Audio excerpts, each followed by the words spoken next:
Genesis 11. Now the whole earth had one language and the same words.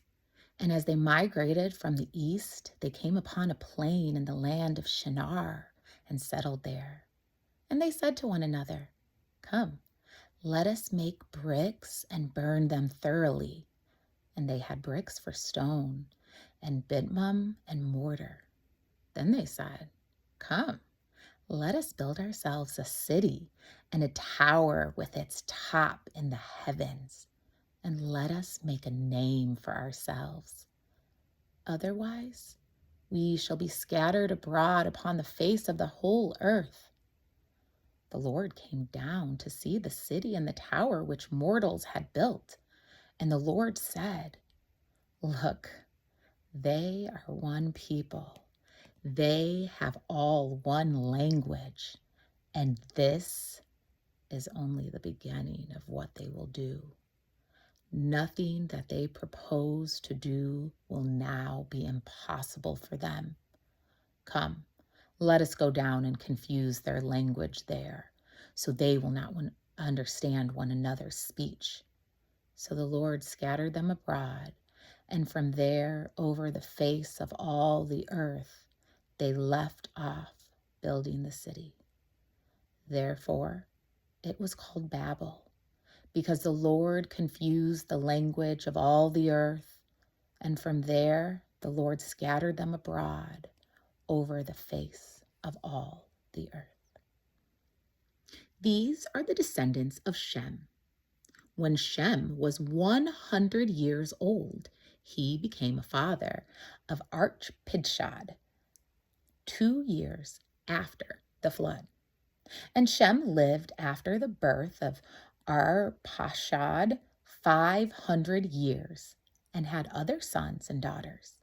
And when Arpachshad had lived 35 years, he became the father of Selah. And Arpachshad lived after the birth of Shelah 403 years and had other sons and daughters. When Shelah had lived 30 years, he became the father of Eber. And Shelah lived after the birth of Eber 403 years and had other sons and daughters. When Eber had lived 34 years, he became the father of Peleg. And Eber lived after the birth of Peleg 430 years and had other sons and daughters. When Peleg had lived 30 years, he became the father of Reu. And Peleg lived after the birth of Reu 209 years and had other sons and daughters. When Reu had lived 32 years, he became the father of Serug. And Reu lived after the birth of Serug 207 years and had other sons and daughters. When Serug had lived 30 years, he became the father of Nahor. And Serug lived after the birth of Nahor 200 years and had other sons and daughters.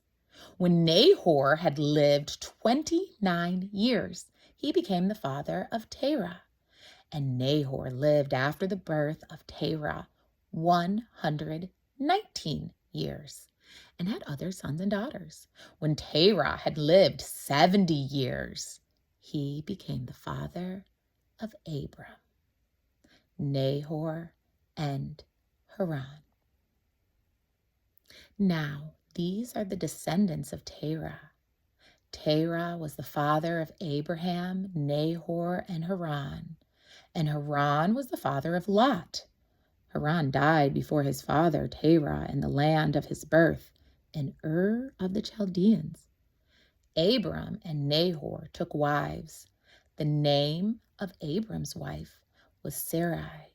The name of Nahor's wife was Milcah. She was the daughter of Haran, the father of Milcah and Ishkah. Now Sarai was barren. She had no child. Terah took his son Abram and his grandson Lot, son of Haran, and his daughter-in-law Sarai, his son Abram's wife, and they went out together from Ur of the Chaldeans to go into the land of Canaan. But when they came to Haran, they settled there. The days of Terah were 205 years, and Terah died in Haran. Genesis 12. Now the Lord said to Abram, "Go from your country and your kindred and your father's house to the land that I will show you.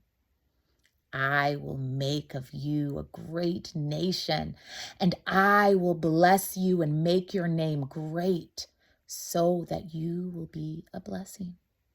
I will bless those who bless you, and the ones who curse you, I will curse them.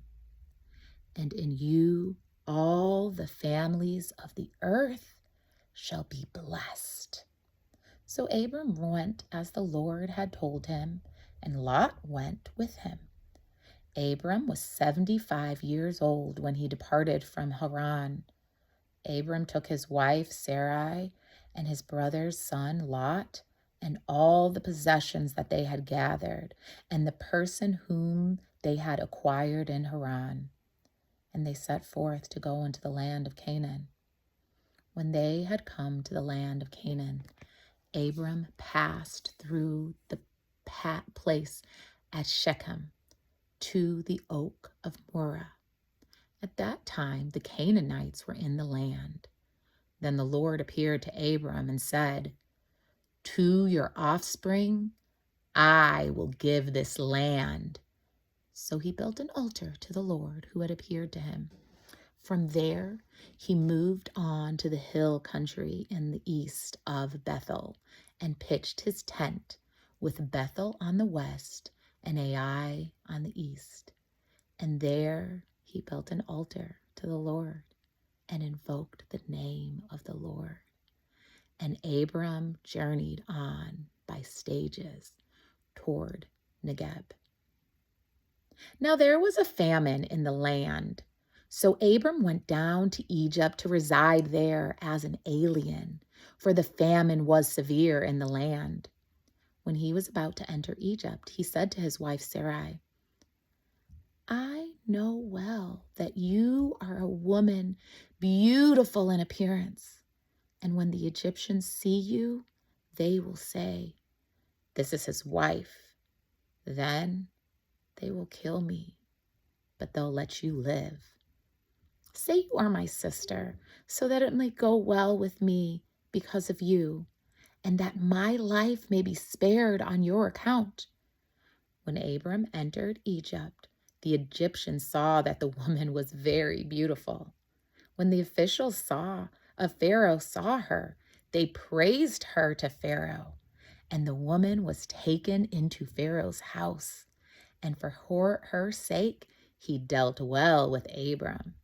And he had sheep, oxen, male donkeys, and male and female slaves, female donkeys, and camels. But the Lord afflicted Pharaoh and his house with a great plagues because of Sarai, Abram's wife. So Pharaoh called Abram and said, "What is this that you have done to me? Why did you not tell me she was your wife? Why did you say, 'She is my sister,' so that I took her for my wife? Now then, here is your wife. Take her and be gone." And Pharaoh gave his men orders concerning him, and they set him on his way with his wife and all that he had.